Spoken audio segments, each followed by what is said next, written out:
Welcome to the Holy Spirit's Curriculum of Joy podcast. My name is Wanaka Oberhuber, and I'm your host. My guest today is LaValley. Hi.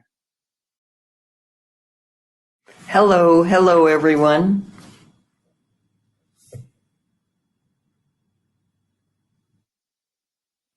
So, I would like to start with a big question so that we can then go deeper from there.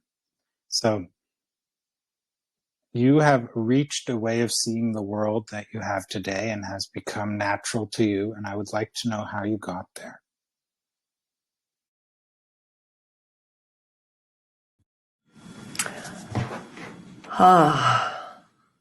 It's a good question. I don't know quite how I've gotten here either. It's not just you that wants to know. I kind of want to know that too. That's for sure. I just want to say thank you first before we do any talking. Thank you for having me on, and thank you for this podcast. I really appreciate getting to do an interview with you. So thank you so much for having me. And I want to say hi to all of the listeners too. These are a bunch of folks from our How to Become a Christ group. I asked them to come and support me in our interview today. So. And they're coming with questions too, so that's always a good sign. So, I've been thinking about this, of course, since we have our interview coming up today, and I asked Jesus what to talk about, which is what I do with 98% of the stuff in my life, and he said, "Tell our story," and I said, "Okay, that makes sense." Our story, I'm sorry, I gotta turn off my phone. Our story started when I was a little girl, like 6 years old is the first time I remember Jesus. I remember connecting to him and feeling his presence, and then a little bit throughout my childhood, but not really all that much. I wasn't one of those kids that talks to God all the time or sees angels or asks for, I didn't have that. But there was a couple of moments of presence where I could feel him with me. And I always had this comfortable relationship with him, like I already knew him. He was already my friend, and he was just kind of like checking in to say, "Hi, here I am. How are you doing?" That kind of stuff. And my folks, who I shared that I would talk about today, because I have some really interesting people in my family. My mom started doing metaphysical classes and groups when I was about 5. And my dad had these natural gifts since he was a kid. He would see other beings, non-physical beings. He lived in middle of Montana, where near Indian reservations, and of course Indian farm. He would see Indians walking through their property. What would have been the Indians' property just 100 years before that. So he would see Indians, and he had some really unusual experiences different times with that. So between both my mom and my dad, they both had these amazing gifts right from the beginning of my life here. And my mom started doing metaphysical groups and metaphysical classes, and she would talk with my sister and I. My sister's younger than me, and we just had some amazing conversations. Well, in the meantime, my dad had shut down all of his spiritual gifts for various reasons, and was totally thought that metaphysical concepts, ideas were just crazy. So as we know today, when you talk from the Course in Miracles and Course of Love perspective, is that his ego went crazy. His ego just went crazy on him. And he became an alcoholic, and he couldn't deal with a bunch of the trauma and the pain that he had in his life. And he kept trying to make his earthly life work and it kept failing, spectacularly failing, which we can laugh about now, but it was hell back then. And my mom, thank God for my mom, because she kept focusing on her metaphysical work and her metaphysical focus. And she finally asked, and the Christ being she was talking to, asked her to please not divorce my dad, to please don't leave him, that if she left, that would be one thing too many, and he would probably just kill himself by drinking or, some other way. So she agreed to stay no matter what happened. And thank God for that, because our lives were really pretty hard for my first 19, 20 years, between my mom and my dad fighting all the time about spirituality, and my dad's drinking, and my mom's anger and justifiable anger and upset with everything in life. People think, oh, wow, you have amazing parents. Well, I didn't when I was a child. I had them as very ego-driven people, and so that's what I grew up in. So when I left home, my dad stopped drinking after I left. And about a year after that, he had joined, miracle of miracles, he had joined my mom's metaphysical center. She talked about that a few days ago, where they rented a place and gathered all the people in the area. Anybody who want to come for classes or groups and books and channeling sessions, just all kinds of teaching and growing. And most of the people there were there all the time, full time, doing classes and sharing. It was a wonderful place. And they did some outreach work to other cities and other states, and it was just awesome. And my dad joined that group. He had stopped drinking, and now he had joined in with the metaphysical group. And then about whenever it was, 6 months after the center started, we were doing a meditation together, and I was part of that meditation group. And there were 7 of us, and my dad had his revelation moment where he saw Jesus, and Jesus asked, Jesus didn't ask my dad. My dad asked Jesus, will you teach me how to become a Christ being? And Dad said, I will do anything you ask me to do. And Jesus said, sure. Of course, that's a pretty good deal, right? So from that point on, my dad could see Jesus all the time, just like I'm seeing you, Wanako, and he could hear him all the time. And even more important, he followed what Jesus asked him to do. And he started growing and moving and changing. Now, the reason I'm bringing that up about my life is that I was right there when it happened. It was 2 feet, he's sitting right on the couch next to me. And I knew that a big, big shift had happened, but of course, who knows what the future will bring. And my mom, who had talked to Jesus many times and channeled him many times, and she felt very connected as well, that this was a big shift.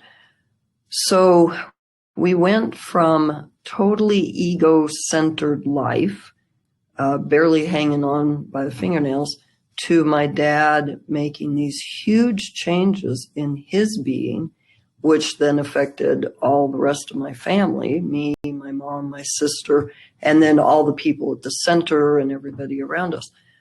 But this was still early days for him. So he started growing and changing and listening and doing what Jesus said. And about 2 years, not quite 2 years after that, Jesus told him to leave the family and go somewhere. He didn't even know where. He just knew that he had to leave.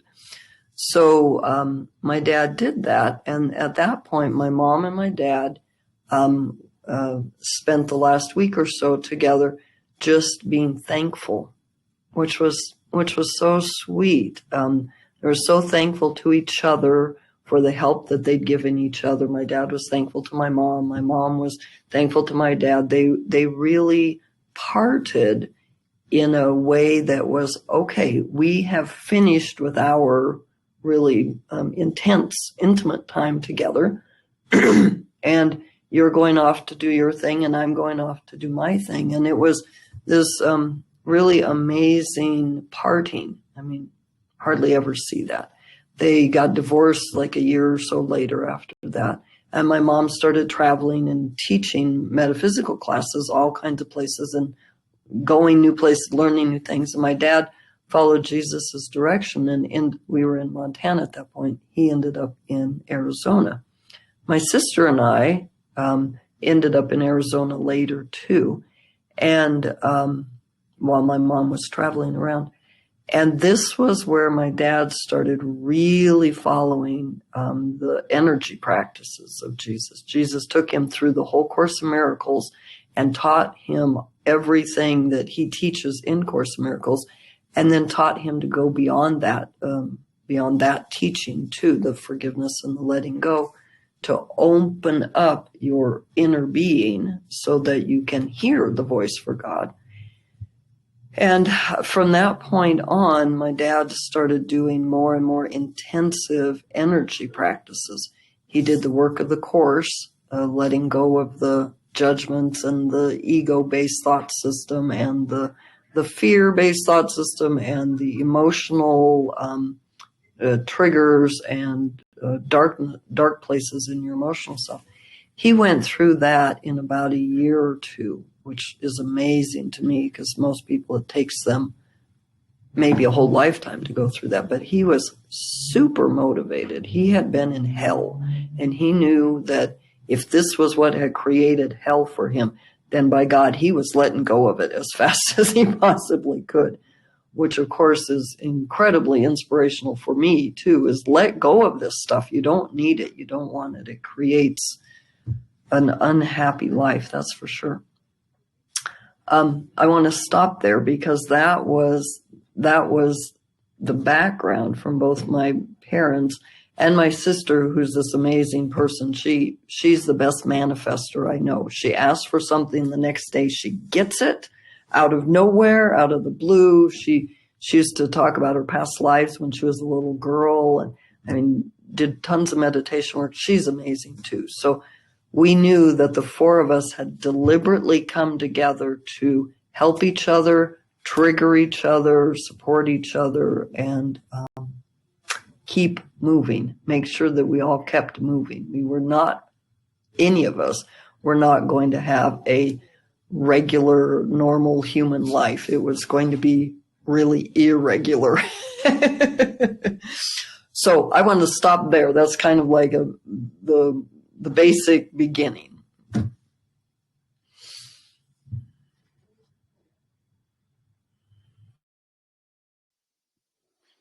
Yeah. Wow. So now since you already mentioned it, I'd like to hear more about how it continued for you with Jesus, because you said you had these encounters as a child. Now you were mentioning how your whole family was in contact with Jesus. I mean, your sister, you didn't say that, but with your mom and dad, and I suspect with her as well, but you'll clarify that when you start talking. And I'd like to know how it continued for you, and then I'd like to go into some of the topics that you were mentioning. Okay, that sounds good. Thank you, Wanako. Yeah, my sister very connected to Jesus over the years as well. And for me, what happened was when my dad started really opening, it triggered something for me as well. And when we went down to Arizona to be with my dad, I got some of my deeper inner stuff that I needed to let go of started to get triggered in a big way. And I ended up getting married. That's how triggered I was. Oh, well, oh my God. I need a relationship. So I ended up marrying a man that I'd known for many years. who was a lovely man. He just wasn't into any of this, so that was interesting for me. But and then there was coming and going. Everybody was always moving around, so there was coming and going. And I ended up in California working at a bookstore, which was no surprise to me. And I became a manager of the bookstore. This was a couple of years later. And I needed some part-time Christmas help. So my dad, who at this point had been traveling all over the country as per Jesus's instructions, I said something about I needed help for Christmas. And he said, oh, well, I could come. And I said, okay, great. So he came down to Southern California where we lived, and he stayed with us. And he stayed in his van, both, so he could travel around on his days off and stuff. But that was really the big shift for me when my dad was there for Christmas and a few months after that. We would go to Course in Miracle groups together. We would drive to work together, that made sense. So we would be talking course stuff and spiritual stuff all day long. We would talk on the way to work. We'd talk while we were at work. We would talk all the way home. We would stop at a Course in Miracle group on the way. And I'd already been studying the Course in Miracles at that point for 4 or 5 years, 3 or 4 years, something like that. And it just amped it up. It just went from kind of medium amount of involvement to it became everything. That was the main thing in my life. When my dad left, just before summer, he went back to Montana, and I stayed there and in California. And I was laying in my bed one afternoon, and I looked up in the corner of my bedroom, and I knew Jesus was there. I could feel him. I couldn't see him. I could almost see the energy. My gift is not seeing. My gift is hearing. I couldn't see him, but I almost could. It was almost that clear. And I heard him say, "Will you follow me?" And I said, "Of course." I said, whoever says no to that, will you follow me? And I said, yes, I will. And then kind of the energy was, okay, good. Now we can get started. Now we can do stuff. It didn't come through quite that way, but that was kind of the feeling of it. And within 2 months, I should say, within 2 months from that moment of me saying very clearly yes to Jesus, I had left California. I was back in Montana. My husband and I were, without realizing it, we were just a few months away from splitting up and divorcing, fairly amicably. It was never a question of loving each other. It was just, I wanted God. I wanted God more than I wanted anything else. And my dad was in Montana at that point. Oh, and I left my job. I left my career. That was going to be my career. I left all of that. And my dad said, would you like to come with me to Wisconsin? And I said, sure. He had talked about, and some of you folks on the call will know about this. Back in the late 80s, there was a man in, I'll do the short version, a man in Chicago who had a lightning bolt enlightenment. He was standing in his kitchen making dinner, and he was never the same. Eckhart Tolle kind of had a lightning bolt moment like that too. And it took this man 3 or 4 years to recover from that, to be even able to function and be able to talk and be coherent and clear and share. And thank God he had Course in Miracles, which he didn't know anything about Course in Miracles before that. He had some friends who were involved in Course in Miracles, and he would talk to them, and they understood what he was talking about. Nobody else did, but he was talking from an absolute point of non-duality. He was talking from Christ consciousness, and nobody else understood him. So these friends gathered other people. They started to get bigger and bigger classes, and they moved from Chicago up to Wisconsin so that there could be a teaching center. And this was called God's Country Place for a while, and then it became Endeavor Academy. And this was like early 90s. And my dad had gone there for a few weeks, like the year before. So when he asked me if I wanted to go, I knew a little bit about what he was talking about. And so when we got there, this was in October of 92, he and I came, and there were about 80 or 90 people there then. We left the next summer. We were there for 9 months.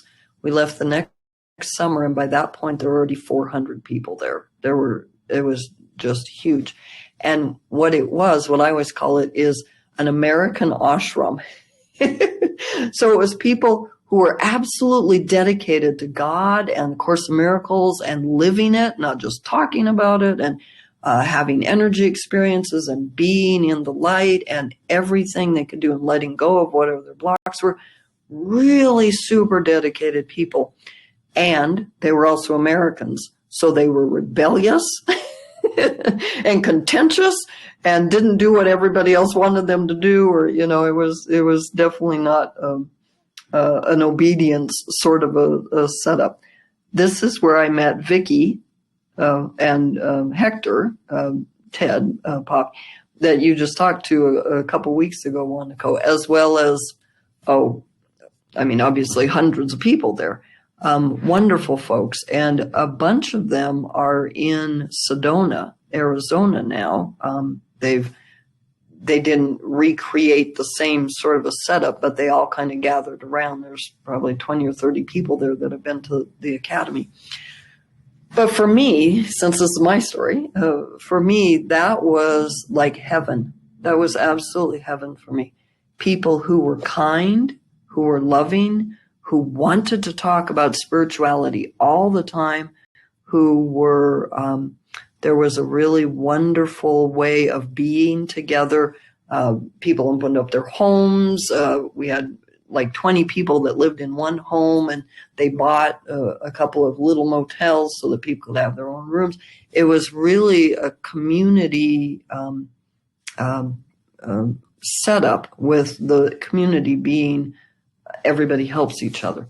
And people who had money donated the money, and people who didn't have money did work projects. It was really wonderful. But the best thing was the energy of the place. The energy was phenomenal. We would have sessions, they were called sessions, every morning for 3 to 4 hours. So imagine being in Christ consciousness meditation work for 3 or 4 hours every single day. And then people would come out of that, have lunch, and go lay down and pass out for the rest of the day. And some people would go work, and if you couldn't work, you'd ask somebody else to work because you couldn't function. And it really was an ashram for enlightenment. And many of the people there got into Christ consciousness experiences, absolutely. And a few of the people got into Christ consciousness and stayed there, became permanently in that Christ consciousness space. Amazing, amazing beings. And I never thought I would leave. I thought I would just stay there all the rest of my life, because that's how amazing it was. And in that next summer, Dad got told very clearly by Jesus, time to go. So we left, and some people came with us, and et cetera, et cetera. And then lived my life, just continued to live my life outside of the academy. And with the 2 years after that, my dad wrote the book, which I'm sure almost everybody here knows, How to Become a Christ. Jesus asked him to write that book. We were at a friend's house who asked us to stay and watch his place for the winter while he took care of his mom. And Dad wrote the book, and then I typed it. And then we did absolutely nothing with it. We made 10 copies, gave them to some friends, and then Zippo, nothing else. And fast forward. This is a long talk. Fast forward. This was in 94 that Dad wrote the book. And then in 98, he had back surgery where he chose if he wanted to live or die, to leave the body or stay. And he stayed, but he never recovered from that back surgery. It failed. So 3 or 4 years later, 2002, so 20 years ago, like 2 weeks ago, it's 20 years exactly, then my dad left his body. And then my life went to hell. All of that love and support that I'd had with my dad all those years, because we worked together and we lived together, we worked on houses together, we did groups and classes and went around and all kinds of stuff. I lost my dad. I lost my house. I lost my job. I lost my living place, the house where we were living. And I lost almost every other person in my life. I was in such deep grief and despair that I didn't even want to live. And so that was, of course, the worst, one of the very, very worst times of my life.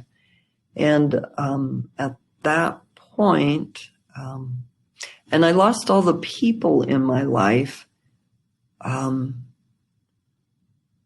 not because of something they did or didn't do, but because I see now that I needed to be absolutely alone to work through all of the pain that came up that I never looked at and never had to look at and never dealt with while my dad was alive, because I always had that love and that support there.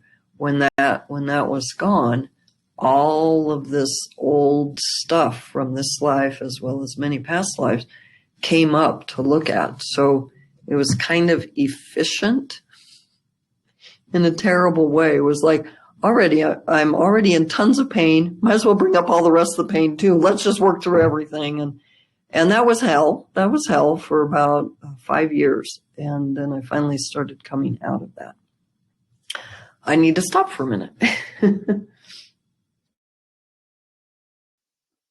I think this is a good place. If anyone has a question or a comment, please raise your hand. That you do that by pressing the microphone symbol.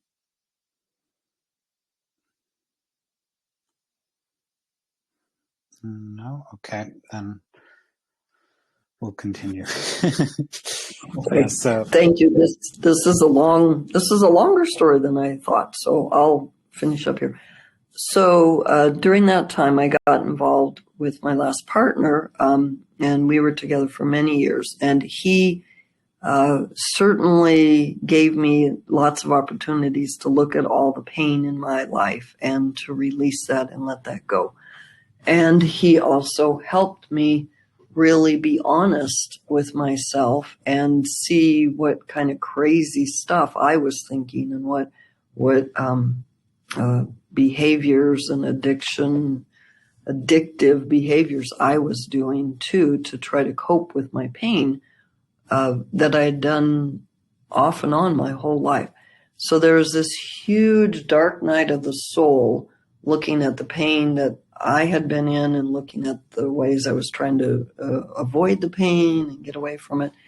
And during this whole time, Jesus never left me. Thank God for Jesus. Thank God for Jesus. I was alone almost the whole time. But Jesus never left me. And he helped me work through tons and tons of stuff. And then at a certain point, I got back involved in Course in Miracle groups in town,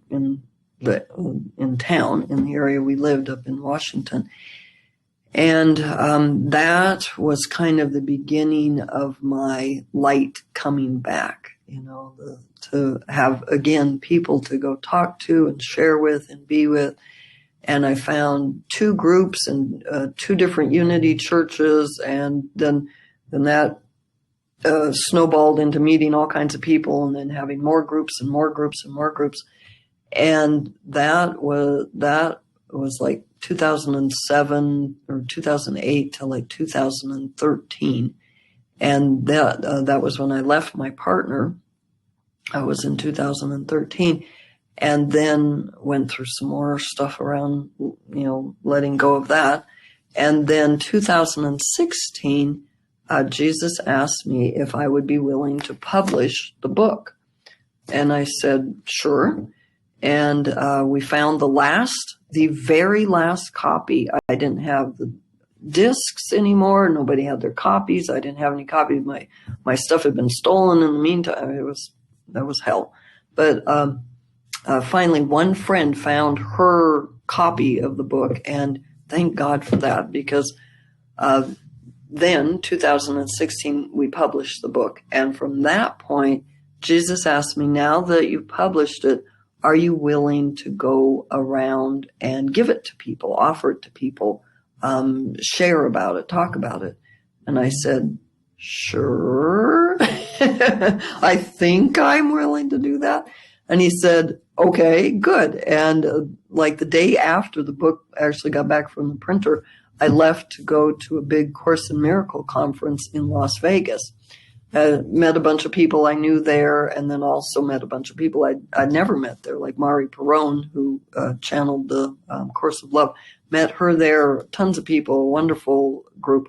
And from that point, probably sold or gave away like 100 books in the first couple of months. And things just started opening up and opening up. And Jesus said, this is my business. This is Jesus's business.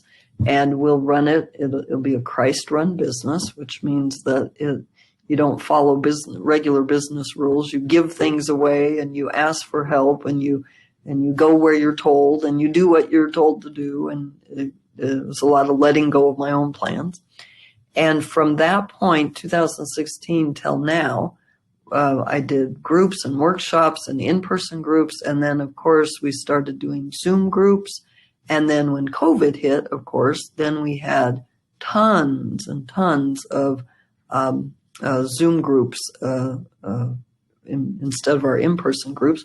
And then, as you know, Wanako, and everybody on the call here knows, Armin Roth called me one day and said, hey, I've got your book. I knew him from a conference.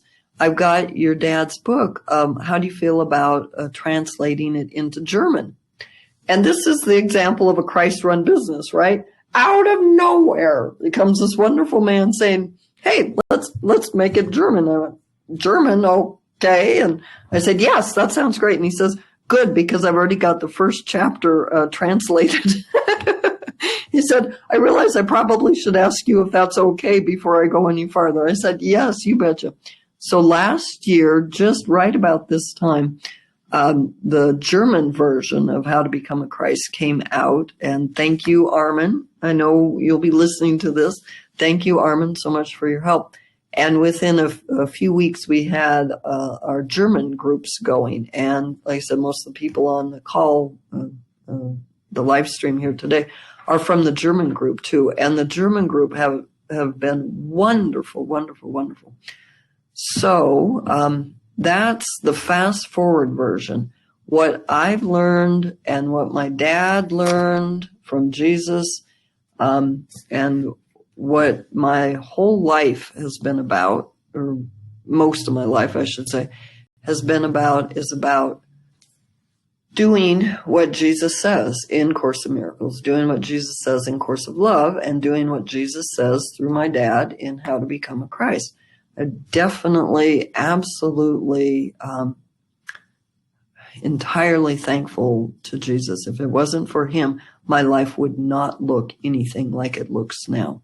And I am so glad for that, because I've been able to release so much of the ego-based stuff, both thoughts and feelings and belief systems, and coming into that love, joy, peace, and freedom that Jesus talks about over and over, is to let go of the blocks, to the awareness of love's presence. And then when you let go of those blocks, what do you get? You get love. And that's That's really what I always wanted my whole life. I'm sure many people can relate to that. And I was just determined, absolutely determined, to do whatever it took to get back into the love of God. Okay, now that's the end of that story, but I'm totally open to share about anything else. So thank you all for listening. That was a long story. So, yeah, I wanted to comment on the story with Amin Roth a little bit, because he told me that he had published the book, and then we had a second conversation where we talked about the book in German. So for those who want to hear more about Amin Roth's story and how he responded to my questions and how we tailed off into other topics as well, might want to listen to that conversation we had. Okay, yeah, in the book that your dad wrote, there's a lot of things that about how one moves through levels, how part of the how you're not fully using your brain when you're at a certain level, and so on and stuff like that. Maybe you would like to comment on that and share some examples from your life, how you moved through those, because you said you had to have a comeback, and I bet Jesus helped you through that. So you might have very, very good stories to tell about that process.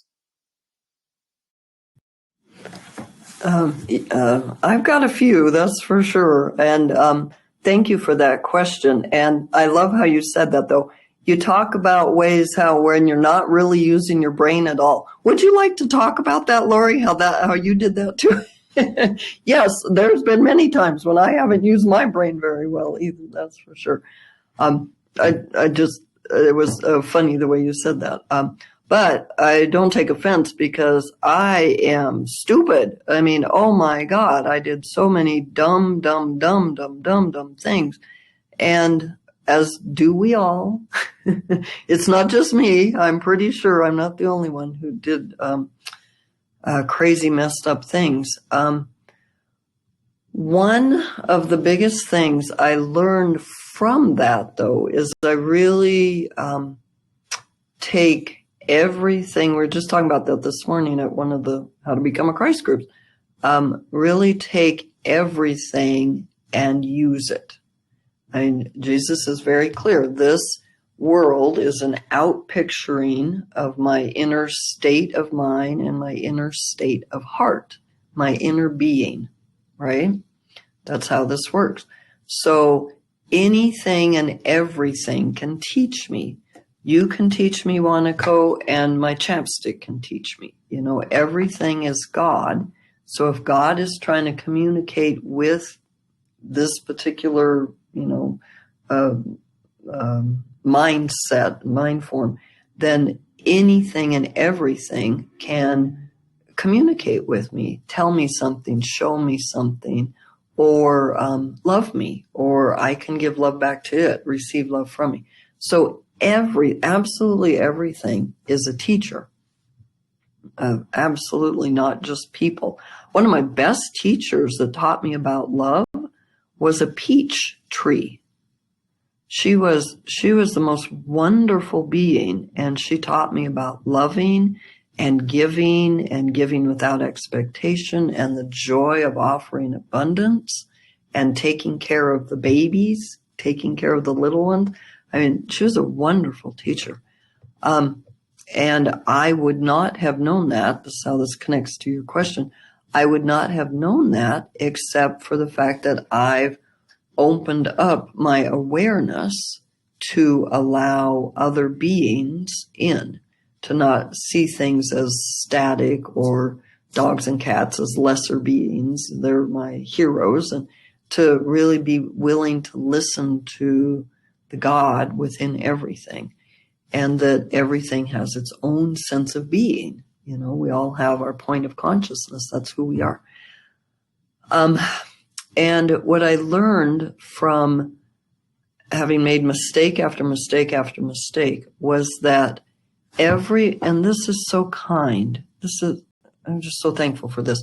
Every mistake we make is the right desire, but trying to fulfill that desire in a fearful way, in an ego way. So if I'm looking for love, that desire is absolutely correct. If I don't feel love, then find it, you know. If I'm not in peace, then I'm going to want to put myself in situations or find new inner spaces where I can be in peace. It's just that when I ask for something with the ego answers and I listen to what the ego offers, then I'm not going to be satisfied. The ego always offers something for whatever desire you have, whether that's for a partner, a mate, whether that's for children, whether that's for the perfect job, whether that's for a lovely home. All of those things are perfectly good desires. What you're asking for is love and peace and contentment and purpose and fulfillment, right? You don't really want a house with pink carpet. You want an environment that's peaceful to you, right? I mean, sometimes you want the pink carpet, but what you really want is an inner state of being. I want an environment where I feel peaceful. Or a job. I want a job where I feel like I'm fulfilling my purpose, where I'm contributing, where I'm helping, or where I'm happy and satisfied. All of those desires are perfectly right on track, correct. But the way the ego wants to fulfill them is exactly the opposite of the way God wants to fulfill them. And so what I learned is my desires were correct, just don't fulfill those desires with an ego answer and ask God to fulfill those instead. And that takes some guts. That takes some courage to let go of my ego answers. One of my hardest things to do was when I told you about leaving my job, my career for God, and Jesus told me after I left, he said, every job you have from now on will be temporary. I'm like, okay, I will only have temp jobs from now on. All right, how's that going to work with the money, and how's that going to just work, period? And what he really meant, I found out later, was that he would find the jobs for me where I could be placed to be helpful to him, right? Show me where to, the healer's prayer, what to say, what to do, where to go, and whom to speak. And so he moved me with my willingness. He moved me from place to place to place to place to place, job to job to job to job. I've never had a job for more than 2 months since then. Maybe 3 months. I think I had a job one time for 3 months. That was wow, that was amazing. But every place I went, he put me there for mutual healing, for me helping them with something, for them showing me something I needed to learn. It was, so when I gave up my ego career, I got a much better Christ-centered job, which turned out to be beautiful. And also handy, because then I could travel. I didn't, and that was the other thing he wanted me to do, was go to people that I didn't have a husband, I didn't have kids, I didn't have a mortgage, I didn't have to, I wasn't stable. I wasn't stable, but I was free to go and travel and be where he wanted me to be, which has worked out fantastic for 10 years now, more, and before that with my dad too. So everything that the ego wants to offer you, anything that the ego wants to offer you to fulfill that honest desire within you, is not going to be 1/100th as good as what God will offer you. Giving up a partner, giving up a life partner, that was one of the hardest things I ever did. But I got told very clearly that there aren't, let go of the special relationships and the desire for special relationships. And I have fought that for years, my whole life, really. I wanted that. And it was the hardest thing I ever let go of, almost, because that meant to me that I was going to give up my desire for love. If I don't have a person, a special person, a husband or a man or a partner, to be my special love person in my life, then I'm going to be without love. So I was not willing to give that up for a long time. And finally, Jesus just kept working me through the stages of that. And he went, okay, first, everyone is your friend. There aren't any special relationships. Everybody is your friend. Everybody. Every single person is your friend. Okay, so then it's just about being friends with everyone. That's good, right? That's all good. And then the second thing was, if you want the characters in the dream to love you instead of God, that's never going to work. That the love that I deeply wanted, still do, deeply want, has got to come from the source of love, which is God. Unconditional, eternal, kind, always present, always there, never, doesn't come and go, doesn't leave you. The love that is forever there. If I want love and I want that love, then I have to go to the only place, the only source of that love, which is God. And I have to give up to get that. To get God's love, I have to give up all my seeking for special relationship love, right?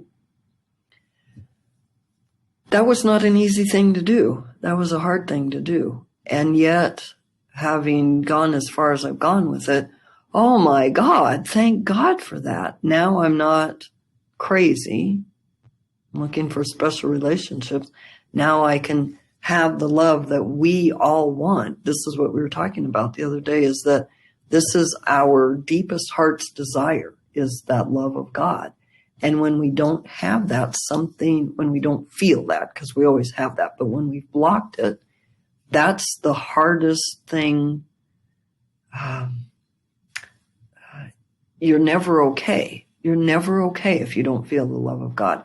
Something is missing. Something is not there. Something is not okay. It truly is the difference between heaven or hell. Heaven is knowing and being in God's love, and hell is being separated from God and separated from love. And we are all separated from God in various assorted ways, our own particular individualized ways. And those places where we're separate is a place where we're in pain, where we're suffering, where we are fearful, where we are worried, where we are anxious or angry or in rage or suffering. We are just plain flat suffering if we're not in the awareness of the love of God. So that was a huge motivating factor for me to let go of a bunch of things, was to recognize that only God's love was going to fulfill me. Nothing less than that was ever going to be completely fulfilling, because it can't. It just can't be. The love that I would get from you, Wanako, or the love that I would give to you, is always going to be limited, because I am limited still. So I can't expect you to give me unlimited love, because you're not in that space, and I'm not in that space, and nobody here is in that space. But God, if I look to God for love first, then I am fulfilled. Then that love can literally fill me up and outpour and extend and reach to everybody else, which is a much better deal than making one person love you because they're going to, damn it, whether they want to or not. That never worked. I really got off on that topic, didn't I? I'm going to stop now. So I think this is a perfect spot for everyone attending to ask their questions or comment now. Please do. I think it's perfect. Yes, please do. I'm tired of just talking nonstop here.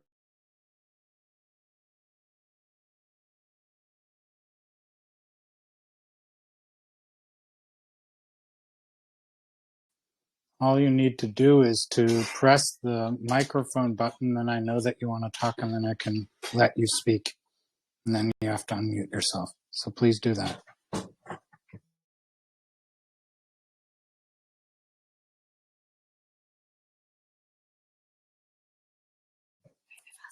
It doesn't look like there's any. Oh, here we go.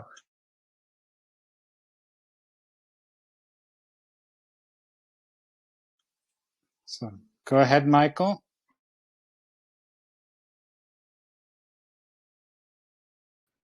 How's that? Yeah, you can hear me now. Good. Yeah, I haven't seen you in a long time.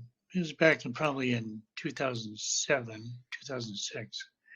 Are you in a permanent place now? Or you're still just traveling around?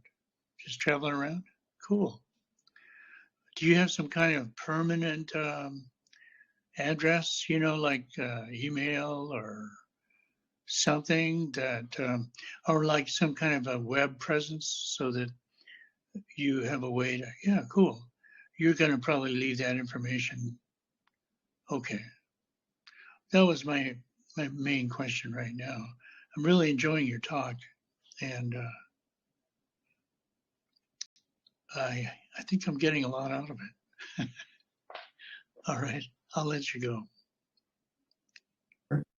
Thank you, Michael. Yes, I know Michael from Portland. He's been there for years in that Course in Miracle community there. I don't have a permanent home. That's been one of Jesus's things for me, is to take me around places. So I don't have a permanent home, which is handy because then I also don't have a permanent mortgage or permanent rent. Very helpful. But I do have emails, and I have a post office box for an address, all that kind of stuff. So, and yeah, we'll definitely put that at the end. Ways to get in touch with us and our we have 30 groups every week between the German groups and the American groups, and people are welcome to join absolutely anytime. It's all free. Jesus made a very, very clear point about there's no charge, there's no fees, there's no 6-week commitments. You come and go as you please. Anybody can join us. I did want to say, or is there somebody else that had a question? Yes, Alice. Alice had a question, so you can go ahead, Alice. Unmute yourself.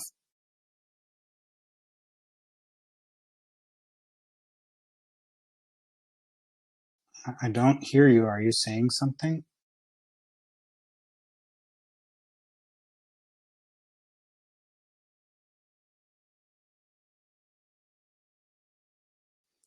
Okay, it doesn't look like your sound is coming through. So, does anyone else have a question and comment while Alice tries to figure out what's going on?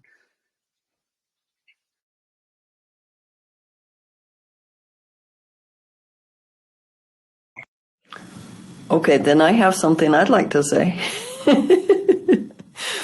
Most people who know me know that I am a good talker, that's for sure. I did want to talk about how to become a Christ and the groups we do. One of the things, that was my personal, or still is my personal story. All of this is personal, right? But one of the things we do focus on quite a bit in our How to Become a Christ groups is the healing work. And the healing work is what Jesus has told us in Course in Miracles and Course of Love, is releasing the blocks to the awareness of love's presence. And whatever that block is, it's got to be some sort of fear. It's got fear at its base. It's either a whole thought system based on fear, or it's a little fear about this, or a little fear about that, or a little anxiety here, or or oh my God, I'm never going to do that again. All these things that are fear-based. And we are not, oh my God, we are not meant to be in fear. We are meant to be in love, and we are meant to be in joy and peace and freedom and happiness and contentment and power in the sense of being in the flow of God's power. We are meant to be happy. Really, really, really happy. In fact, that's today's lesson from the Course in Miracles is, I have, now I say it, now I don't have it. God being love is also happiness. So this is really what our lives are meant to be. And I don't even mean just lives on earth. I mean our state of being, no matter if you're in a body or not in a body, if you live on earth, if you live on Mars, if you're out of this universe entirely, our lives are meant to be happy and joyful and full of love and care and peace. And if we're not, that shows us somewhere where we need to let go of a resistance to the love, or a block to God, or a fear, an ego fear of some sort. And this is a lot of what we do in our How to Become a Christ groups, is work on getting into those states of joy and peace and connection with the Christ consciousness and beings who are Christ beings, who are in that Christ consciousness themselves, to help us get there. And then the other thing we do, that's one of the main things we do. The other thing we do is do a lot of healing work, of helping people work through those blocks. You don't just say, oh, well, I'm afraid of giraffes, so I'm just never going to think about giraffes ever again, and I'll be fine. That doesn't work. It's still in your mind. It's still in your heart. It's still in your energy field. So to let go of that, and to be free of it, and to let that block open so that God's love will come through instead, is take some work, take some effort, take some conviction or determination, and some desire to be clear. So what we've done in our groups, we've got a healing energy boost group that's every Wednesdays, both American group and a German group. We've got individual healing sessions, which are 3 members of a healing team, or at least 3 members of a healing team, with one person who's asking for help working through something. And nobody heals them, but we support them in their healing process and help them look at maybe what's coming up and why and from where and 20 lifetimes ago, or, what have you. But really deep, deep healing work, and to be released from those, from that old fear-based stuff is the very epitome of freedom, is to feel, oh my God, what a relief to finally let that go. And we have healing meditations every week. We have practice, getting into the energy meditations every week. We have discussion groups. We have Saturday workshops where every Saturday is something different, taught by different people within the group. There's a huge amount of focus on really helping each other in a group setting, because we're doing this together in a group setting, work through and release old stuff so that we can be free. And some of the folks that have been doing this work have come back and have talked about what a huge blessing, or how their whole lives have changed, or how something they were blocked for their whole lifetime now has opened wide up. This is not just mental stuff in your head. This is a whole being change.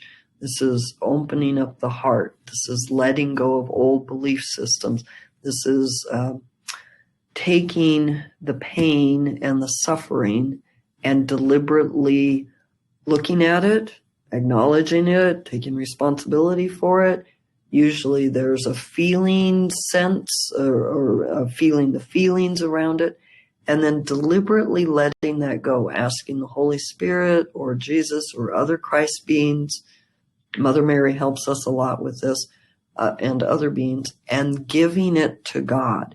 Not, this is one of my biggest things we do in our groups, not just looking at it saying, oh yeah, oh God, there's that pain again from my mother not loving me, and or from that from 10 lifetimes ago when I was a horrible soldier and killed all these, whatever the thing is. It's not just looking at it and saying, oh yeah, there's that pain, and then tucking it back in your pocket. No, we're deliberately, consciously releasing it to the Holy Spirit or God or the Christ beings to transform it in our own being, in our own energy field, so that it doesn't stay, so that it opens that space that was held by pain and opens that, lets that go, and lets the love of God come back in to fill that space. And that's what I see, Wonderco, is one of our main focuses with the How to Become a Christ group, is helping and supporting each other in letting go of all of those blocks so that we can be back into the love of God. And we do a lot of it, as many of these people on the group can attest to. And everybody is welcome to join us in this. And it's confidential too. It's private. We don't go blab everybody's business everywhere. If you have a session with us, it's just you and us. Nobody else hears about it ever. We don't even talk about it afterwards. It's just, that's your session, completely private and confidential too. But I found, and I want to say one more thing about this, because I thought a few years back, oh my God, am I ever going to get through all my blocks? Eventually, the answer is yes, eventually. But I said, Jesus, am I just making these up so that I can just process more, so that I can just work on more healing, so that I can eternally work on healing and never come into God consciousness? Is healing a block to being healed? Does that make sense? Is doing all this healing work just an ego trick to block me from? And Jesus said to me in his own lovely, humorous way, he says, no, it's in there. Meaning, those blocks are within me. I am not just making them up to be distracted by. Those blocks are within me. And you do need to look at them. I do still need to look at them and release them. Jesus talks in the Course in Miracles, as well as through my dad and the book, that 99% of our belief system needs to go. So that's a fair amount of work to do. But the blessing is that if you release something, it's not equal. You release 10% of your fear and you get 10% love. No, you release 10% of your fear and you get 100% love. It's always so much better. God's way always offers you abundance of love, abundance of joy, huge shifts in your consciousness for a little bit of willingness, right? And of course, miracles talk about that. All you have to be this little bit willing, and God will give you everything. So it's not fair, and that's wonderful. We're blessed by that. I'm done now again.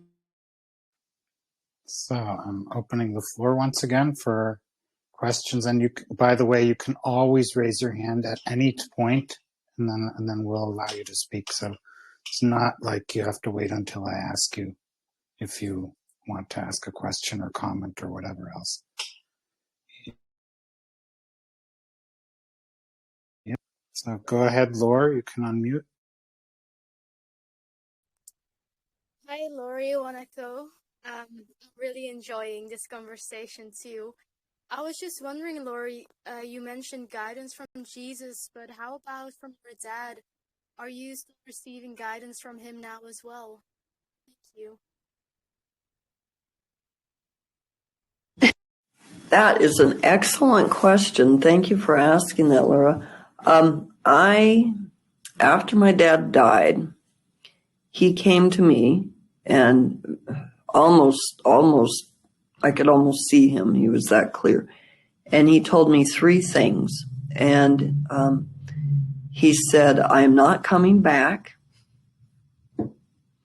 because that was a possibility. I'm not coming back. And he said something about someone in the family that's more personal thought. And then he said,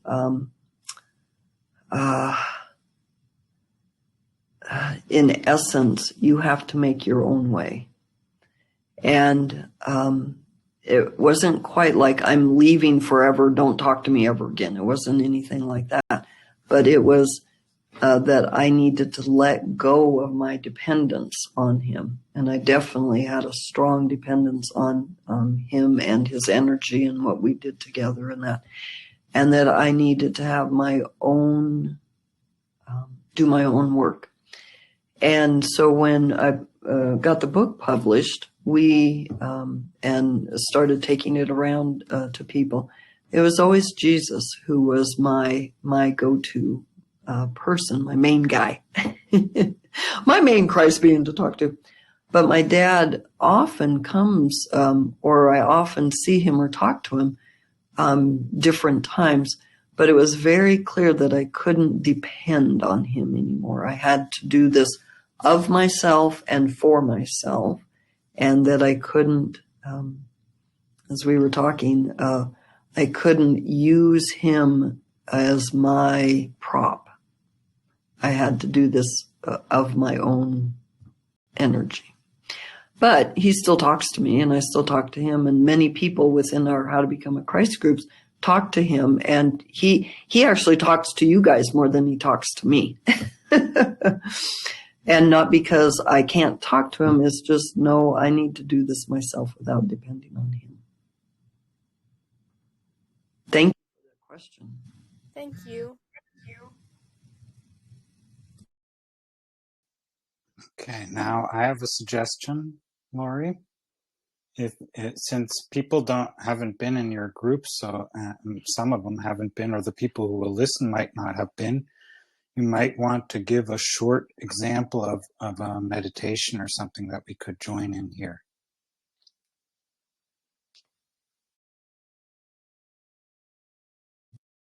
Do you mean lead a meditation for all of us? Oh, I didn't even think of doing that.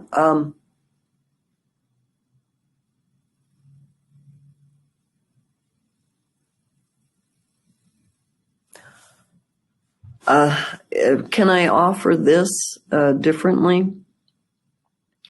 Our groups are available all kinds of times, days, evenings, Europe time, American time, and we have multiple groups where we do meditations in, I think, every single group we do. So I would rather have people join us and do a meditation, because to do a meditation here, I would want to have it be a full meditation, and that would be a half an hour or 45 minutes. And I don't know that we have that much time.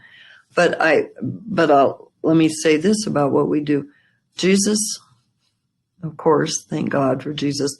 Jesus has shown us some meditation, or a way to practice meditation consistently, that I found very helpful. And we don't do it by, you must do this or else. It's not a required way to do it, but it's very helpful to relax the body, let go of the thoughts in the mind, calm the emotional self down, and then get into a very centered place. That's what a lot of meditation does throughout the world. That's where a lot of meditations go. And what Jesus asked us to do, and what he taught my father very, very clearly, is that's the beginning. space of meditation. And if that's as far as you go, that's perfectly fine because you're in peace. But if you want to then get into Christ energies and start experiencing different things from the level of the Christ consciousness energy space, then we do raising the energy practices, and then we do a connecting with Christ beings to ask them to help us.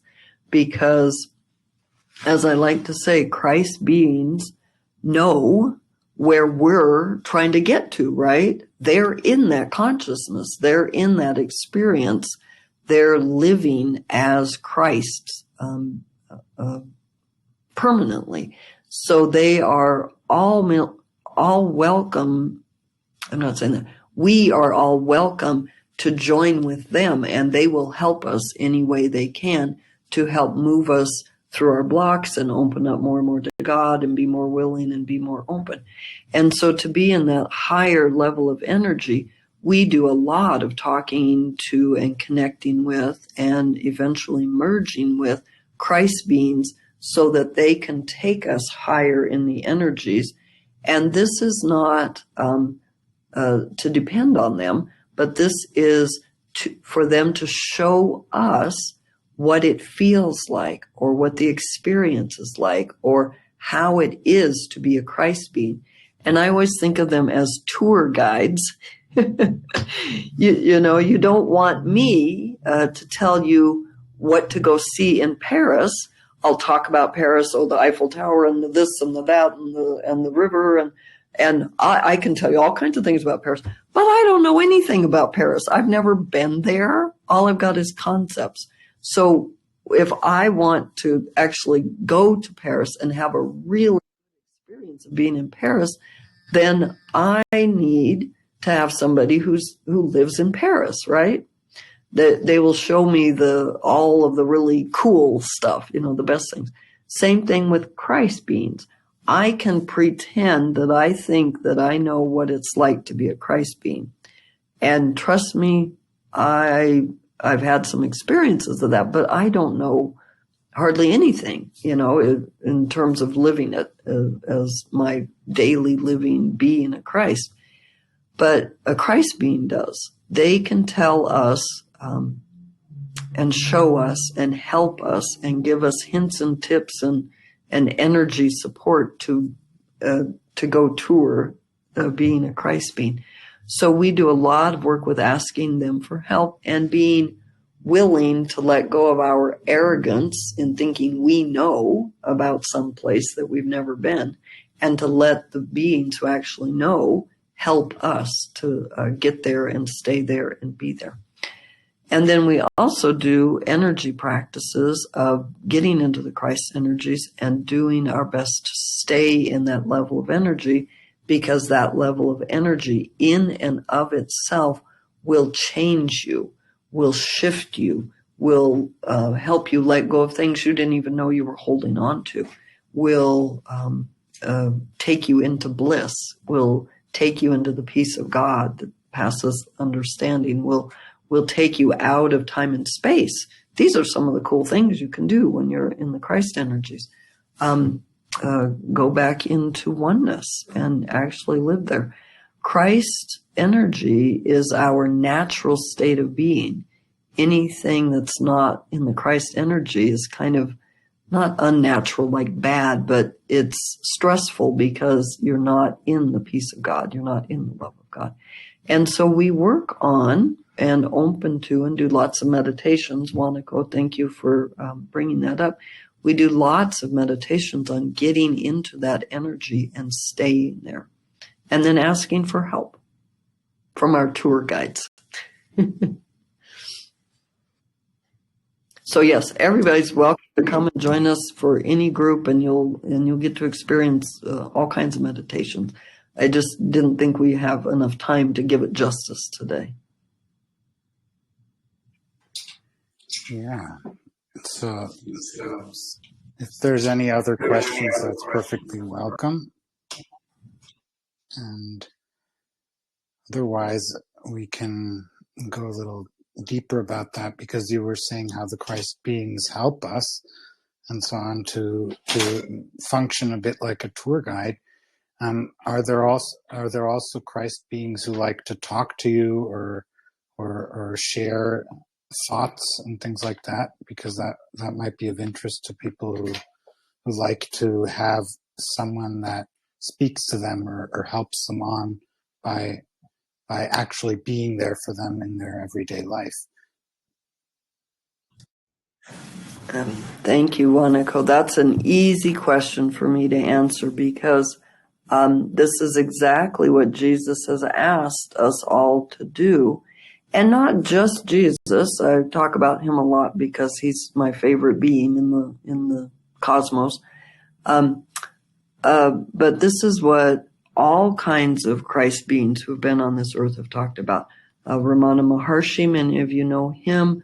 Buddha, of course. Sai Baba, Mother Mary, Saint Francis, even though they could only call him a saint, but he was absolutely a Christ being.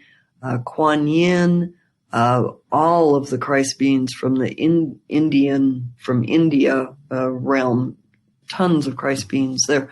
All these amazing, amazing beings all say the same two or three things, which is this is a dream, and you need help to get to change your mind. To change your mind and your heart is really a good way to say that. And to get that help, you need someone who's further down the path than you are. And the best type of help, right, is someone who's with you all the time, is someone who is there 24/7. Literally, you can call on the Holy Spirit, call on Jesus, call on any of those other Christ beings, call on you may have Christ beings calling on you that you don't know. You need to ask them what their name is, because there are many beings who became Christ that nobody ever heard of because they did it very quietly in a woods, a little cabin in the woods somewhere that nobody's ever heard of. But there are so many beings, and the love of God. When you get into that space, all you want to do is give it. I had that experience one time that was so profound. I could feel the love of God just filling me up. And the only thing I wanted to do, I didn't want to do anything else. The only thing I wanted to do was give it to everybody. Oh my, this is wonderful. I want to give it to you and you and you and you and you. There was nothing in me that wanted to save it all for me and don't share it. It was the very nature of love is giving, that it wants to give, it wants to share, it wants everybody to feel that, it wants everybody to be in that. So for the Christ beings who are in that kind of energy, this might be a little bit of a strange metaphor, but they are literally sitting around heaven just waiting for you to call on them. And I don't know that they're sitting around heaven. Maybe they're dancing around heaven. I don't know. But they are so willing to help. And we are the ones who shut the door. We're the ones that have to open the door back up to let them in. And they will, like you said a while ago, they will talk to you all day long. You can ask them every question you ever wanted to know, and they will have answers. And sometimes amazing answers, and sometimes just funny, short, sweet answers. But the whole point of Course in Miracles, especially, was to learn to listen to the inner teacher, to the part of you that's the Christ, and then also, Jesus says it probably 1,200 times in the Course, come to me, ask for my help, call on the Holy Spirit, ask for Holy Spirit's help. We will help you. You just have to ask. You just have to be open. You just have to be willing. So yeah, all the time. And things as simple as what to have for dinner, or as complex as how do I let go of my fear of being vulnerable, or as esoteric as what is the nature of reality? That's a pretty good question to ask. And you don't usually get a short answer on that one. That's usually a big answer. So they are absolutely willing to help in every possible way. From dinner to the nature of reality. What more could you want, right? And the other thing is, it makes them happy. It thrills them when we ask them for help too. Not that they weren't happy before, but it extends the happiness, right? We now are happy to connect with them, so their happiness has been extended as well. So it increases the happiness for all that way. And I absolutely, my number one, if somebody asked me, Wanako, if you asked me, what's the number one thing you would recommend to people who are on the spiritual path? My number one recommendation would be start listening. Ask for help and start listening, because everything good happens after that. And the struggles are lessened. The work that you do is easier. The love and support you get is phenomenal. The information you receive is sometimes amazing information. It is the best thing you can possibly do, is open up and start listening. Ta-da. Okay, go ahead, Dorette, or Dorette. You can unmute.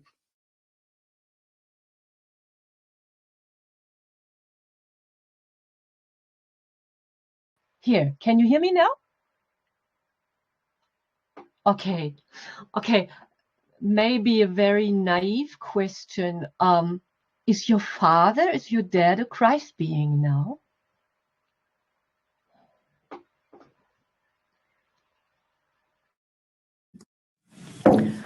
Good question.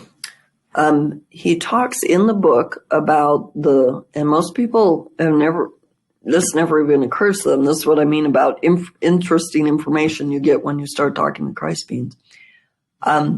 He talks in the book about what Jesus taught him is that Christ consciousness beings, people who live there as a permanent state of being, and who don't come back out of that, still have a range from beginning Christ beings to fully realized God realized Christ beings.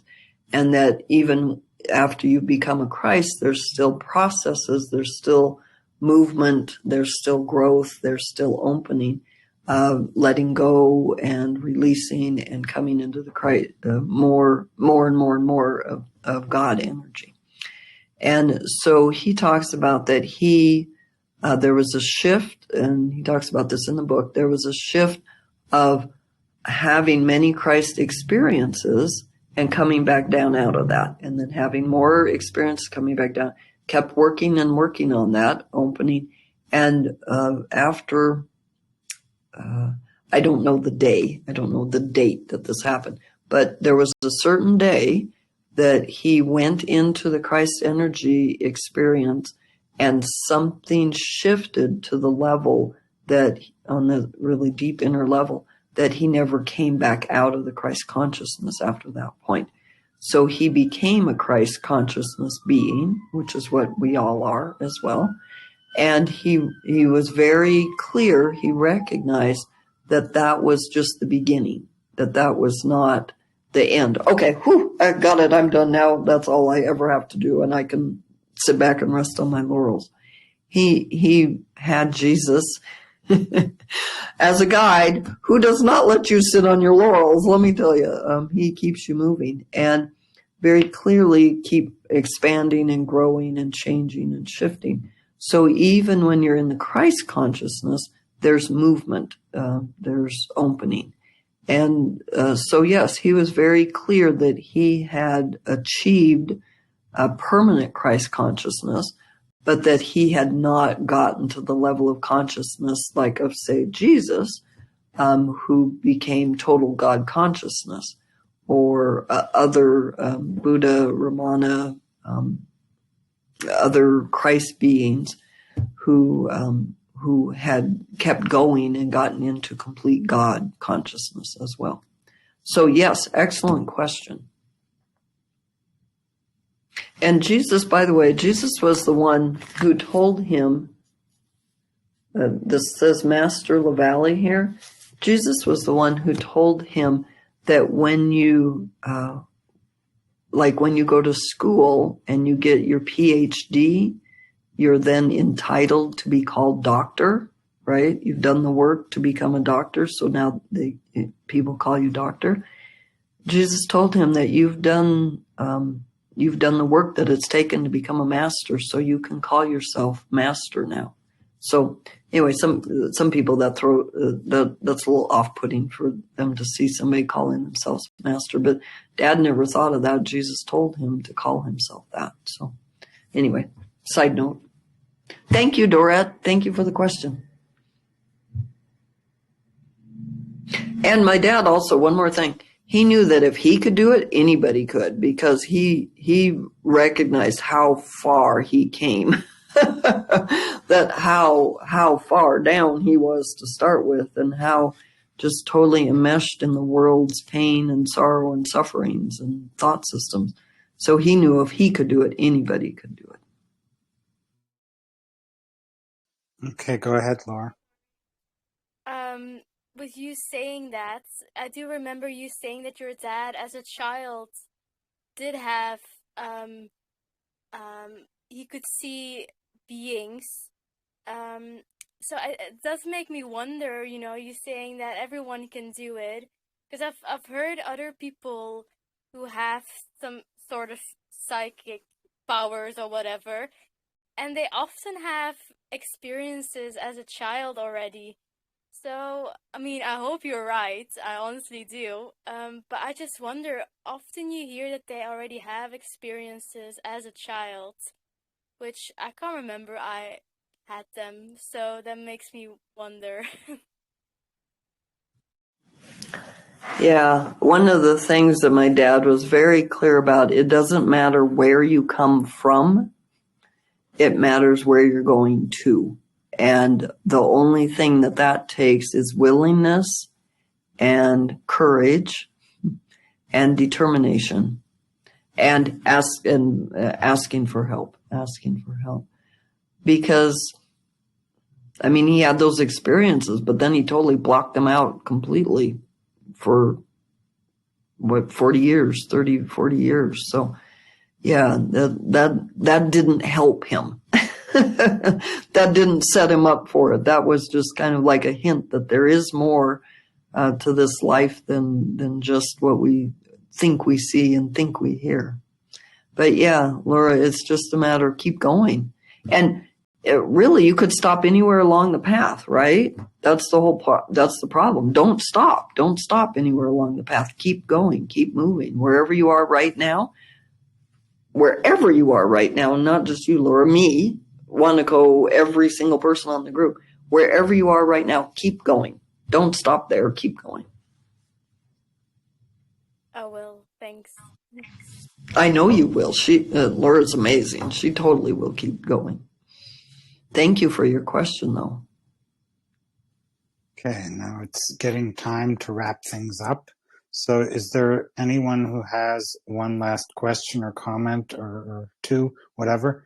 And then I would wrap up. So if you still have a burning question you want to ask before we end the recording of this podcast episode, please raise your hand now.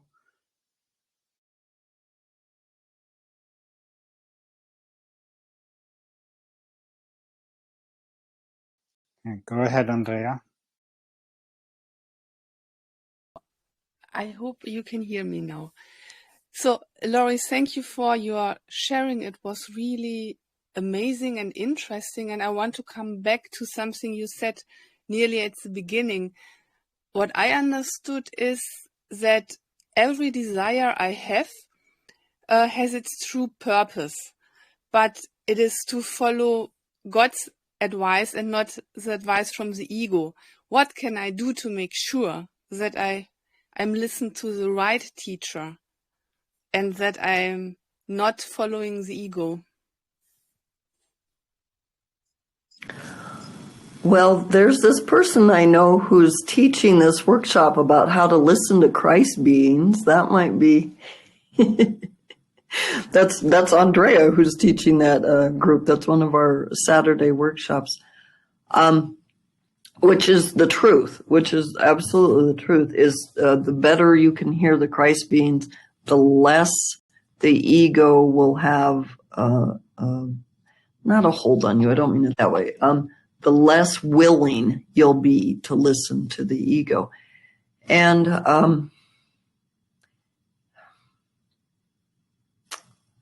asking for help, being willing to let go of my own desires, my own beliefs. Sometimes the ego belief system has gotten so entrenched that I think it's my belief system, and it's not. That was one thing very clear from Course in Miracles is, here's the ego belief system, here's the Christ belief system, and here am I in the middle choosing.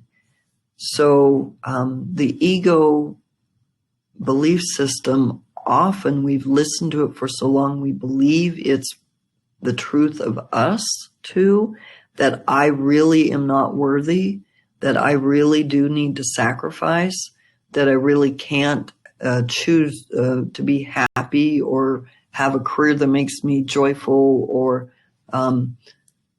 whatever, 1,000 different things. That I believe that ego belief system so completely that I think it's the truth of me. And that's one of the biggest things Jesus is doing for us in the courses, both Course in Miracles and Course of Love, is trying to separate us off of that ego belief system by saying, when you follow this, how do you feel? Are you in more pain? Are you suffering? Do you feel terrible? Do you feel this horrible feeling in the pit of your stomach? Do you have regret? Do you have guilt? Well, then you know it didn't come from God. So very clearly, any decision I make that brings me to pain and suffering, and especially guilt is always fun, was clearly an ego decision. And that's not to say that going into pain deliberately with a Christ energy to release it, that's a different thing. That's not what I'm talking about. But just making decisions that cause you pain and suffering, almost always, that's going to tell you that that was an ego belief system. So even if you're not listening to the voice for God, if you're not listening to Christ or asking for help from the Holy Spirit right at this moment, you can at least say, how do I feel? Do I feel bad? Do I feel like I'm suffering? Does this make me feel terrible about myself? Then something is coming from the ego, because, and this is one of the hardest things to believe. It's crazy. This is crazy, you guys. This is crazy that to be happy is so difficult for us to accept.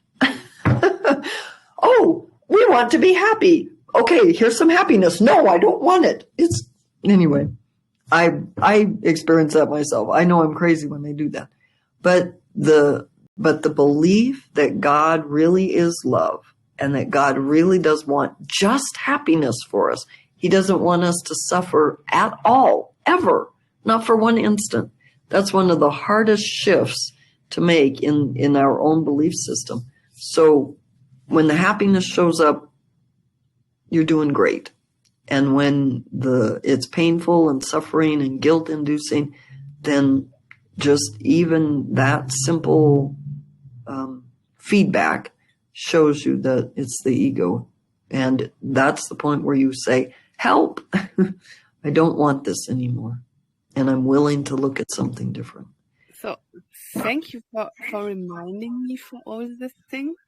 And probably it was the ego that was asking the question, because for me it was a little astonishing that it is okay to have desires. And the other thing you said, in the moment where I don't feel happy or where I don't feel great, I chosen the wrong teacher. And I think I can really go with it is absolute okay to have desires and to ask for fulfillment. And thank you. Yes. But you're welcome, Andrea. That's awesome, because that's the only way we get to unpack those desires. You know, that's part of Christian thought, is don't have desires. Desires are bad. No, desires are perfectly acceptable. It's just how they're fulfilled that is either ego or Christ-based. That all of those things you want are good. You may just not want them the way the ego wants to fulfill them. Yeah. Yes. I want. So the go other ahead. day I was on Miracle Monday, and I shared about the Miracle Drive. So you might want to look at that as well. Okay. Yeah, let's wrap it up, Lori. So anything you would like to share before we end our conversation? Oh, you mean like for another hour and a half? No. I do want to share two things. One is, thank you, Wanako. Thank you so much for doing this podcast, and thank you for inviting me to be on to do an interview with you. And thank you for all your help and support in making this happen and getting this out there and sending it to folks. And I just really appreciate your help with that. And thank you for coming to our How to Become a Christ groups too. I'm just really glad to have you there. It's been wonderful to have you join us. The other thing I wanted to share is, again, anybody's welcome. Everybody's welcome. Come anytime. If you want to get in contact with me, htbachrist@gmail.com, which stands for How to Become a Christ at Gmail. HTBA, and then the word Christ spelled out at Gmail. And I can send you all the lists of the groups and Zoom links and times and all that kind of stuff. You don't have to have a book to join us. That's not required. But if you want to, Armin sells the German version of the book. I sell the English version of the group. There's a Kindle version if you want just to download that. All kinds of ways to get in touch with us, and it will be in the information that Wanako sends out when he sends out the interview here. And just know that we would love to have you. Everybody's welcome, and we also have a lot of fun. I've talked a lot about letting go of blocks and releasing the tough stuff and working on the deep inner pain, but the other thing in our group is we have a lot of fun and laughter and joking around, and that's what we're shooting for, right? Is fun and joy and peace and happiness. So thank you, everyone, for joining us. And thank you, Wanako, for having us. Thank you. Yeah, thank you, Lori, for coming on the podcast and sharing your story and all these practical things that one can take from that and from the various practical examples you gave. And I would like to thank everyone for joining us here in whatever way you join with us, whether live and afterwards. We're always joined at all times. Thank you so much for listening or watching and listening. And please share about the podcast and about all these activities that we offer, even the opportunity to be here live when we are recording. And please review the podcast if you like it, wherever you're listening to it, and subscribe so that more people get to know about it. Okay. Thank you so much. And thank you, Lori, once again. Thank you so much.